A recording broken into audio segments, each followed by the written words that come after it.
Future and option കോൺട്രാക്റ്റുകളുടെ weekly expiry അവസാനിപ്പിക്കുന്നതിന് വേണ്ടി സെബി ഒരു കൺസൾട്ടേഷൻ പേപ്പർ 1 മാസത്തിനുള്ളിൽ മൂവ് ചെയ്തേക്കും എന്നുള്ളൊരു അപ്ഡേറ്റ് വന്നതിനെ തുടർന്ന് ഇന്നത്തെ ട്രേഡിംഗ് സെഷനിൽ സ്റ്റോക്ക് മാർക്കറ്റ് റിലേറ്റഡ് ആയിട്ടുള്ളതും ബ്രോക്കേജിംഗ് സർവീസ് കമ്പനികൾ റിലേറ്റഡ് ആയിട്ടുള്ളതുമായ സ്റ്റോക്കുകളിലൊക്കെ സെല്ലിംഗ് പ്രഷർ ശക്തമായിരുന്നു.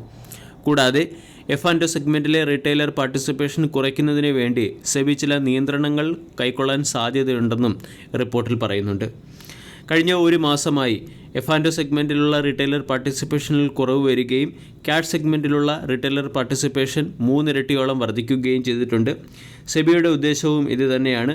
ഡെറിവേറ്റീവ് കോൺട്രാക്റ്റ് സെഗ്മെൻറ്റിലുള്ള റീറ്റെയിലർ പാർട്ടിസിപ്പേഷൻ കുറച്ച് കൂടുതൽ റീറ്റെയിലേഴ്സിനെ ക്യാഷ് മാർക്കറ്റിലേക്ക് കൊണ്ടുവരിക. ഇതിനു വേണ്ടിയാണ് F&O സെഗ്മെൻറ്റിലെ റീറ്റെയിലർ പാർട്ടിസിപ്പേഷൻ കുറയ്ക്കുന്നതിന് വേണ്ടിയുള്ള നടപടികൾ സെബി കൈക്കൊള്ളുന്നത്. കൂടാതെ NSEയുടെയും BSEയുടെയും എക്സ്പയറി ഡേറ്റിലും സെബി ആൾറെഡി മാറ്റം വരുത്തി കഴിഞ്ഞു. NSEയുടെ എക്സ്പയറി ഡേറ്റ് ചൊവ്വാഴ്ചയിലേക്ക് മാറ്റുകയും BSEയുടെ എക്സ്പയറി ഡേറ്റ് വ്യാഴാഴ്ച തന്നെ നിലനിർത്തുകയും ചെയ്തു. ഇതുവഴിയും ഡേയിലുള്ള, അതായത് പർട്ടിക്കുലർലി എക്സ്പയറി ഡേയിലുള്ള റീറ്റെയിലേഴ്സിൻ്റെ പാർട്ടിസിപ്പേഷൻ സെബിക്ക് കുറയ്ക്കാൻ സാധിച്ചിട്ടുണ്ട്. ഇതിൻ്റെയൊക്കെ നെഗറ്റീവ് ഇമ്പാക്റ്റ് നമ്മൾക്ക് ബ്രോക്കിംഗ് സെക്ടറിലെ സ്റ്റോക്കുകളിലും സ്റ്റോക്ക് മാർക്കറ്റ് സർവീസ് നൽകുന്ന സ്റ്റോക്കുകളിലും പ്രകടമായിട്ടുണ്ട്. BSE ഇന്നത്തെ ട്രേഡിംഗ് സെഷനിലും 4% ഇടിഞ്ഞു 2000 എന്ന സൈക്കോളജിക്കൽ സപ്പോർട്ടിനടുത്തേക്ക് നീങ്ങുകയാണ്. ഏതെങ്കിലും കാരണവശാൽ 2000 എന്ന സപ്പോർട്ട് നഷ്ടപ്പെട്ടാൽ 1750, 1500 തുടങ്ങിയ ലെവലുകളിലേക്ക് സ്റ്റോക്ക് ഇടിഞ്ഞേക്കാം. രണ്ടാമത്തേത് ഏഞ്ചൽ 1 ആണ്.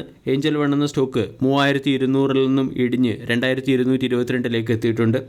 ഏഞ്ചൽ 1നെ സംബന്ധിച്ചിടത്തോളം 2000 വളരെ പ്രധാനപ്പെട്ട ഒരു സൈക്കോളജിക്കൽ സപ്പോർട്ടിനോടൊപ്പം മൾട്ടിപ്പിൾ സപ്പോർട്ട് ലഭിക്കുന്ന ഒരു സോൺ കൂടിയാണ്. ഈ 2000 എന്ന സപ്പോർട്ടിനെ കഴിഞ്ഞ ഒരു വർഷത്തിനിടയിൽ 3 പ്രാവശ്യം ടെസ്റ്റ് ചെയ്യുകയും ചെയ്തു. 2000 എന്ന സപ്പോർട്ട് നഷ്ടപ്പെടുകയാണെങ്കിൽ ഏഞ്ചൽ 1 എന്ന സ്റ്റോക്കിൽ സെല്ലിംഗ് പ്രഷർ ശക്തമാകാനുള്ള സാധ്യതയുമുണ്ട്. സ്റ്റോക്ക് മാർക്കറ്റുമായി ബന്ധപ്പെട്ട് പുറത്തുവരുന്ന രണ്ടാമത്തെ അപ്ഡേറ്റ്, റഷ്യയിൽ നിന്നും പെട്രോൾ വാങ്ങുന്ന അല്ലെങ്കിൽ റഷ്യയിൽ നിന്നും ക്രൂഡ് വാങ്ങുന്ന രാജ്യങ്ങൾക്ക് മുകളിൽ 100% താരിഫ് ഏർപ്പെടുത്തണമെന്ന് ഡൊണാൾഡ് ട്രംപ് യൂറോപ്യൻ യൂണിയനോട് അഭ്യർത്ഥിച്ചിരുന്നു. പക്ഷേ ഈ അഭ്യർത്ഥന യൂറോപ്യൻ യൂണിയൻ തള്ളി എന്ന രീതിയിൽ പുറത്തുവരുന്ന അപ്ഡേറ്റുകളാണ്. ഇത് ഇന്ത്യയെ സംബന്ധിച്ചിടത്തോളമുള്ള ഒരു പോസിറ്റീവ് അപ്ഡേറ്റാണ്. പ്രത്യേകിച്ചും യൂറോപ്യൻ യൂണിയനും ഇന്ത്യയും തമ്മിലുള്ള ഫ്രീ ട്രേഡ് എഗ്രിമെൻറ്റ് ഈ വർഷം ഫൈനലൈസ് ആകാനിരിക്കെ. ഇതിൻ്റെ പശ്ചാത്തലത്തിൽ നാളത്തെ ട്രേഡിംഗ് സെഷനിൽ ഇതുമായി ബന്ധപ്പെട്ട ചില സെക്ടറിലെ സ്റ്റോക്കുകളിലൊക്കെ പോസിറ്റീവ് മൊമെൻറ്റം പ്രതീക്ഷിക്കാവുന്നതാണ്. അനലിസ്റ്റുകളുടെ റിപ്പോർട്ട് പ്രകാരം textile, pharmaceutical, auto ancillary, engineering സെക്ടറിലെ സ്റ്റോക്കുകളിലൊക്കെ ഇതിൻ്റെ ബെനിഫിറ്റ് ലഭിച്ചേക്കാം.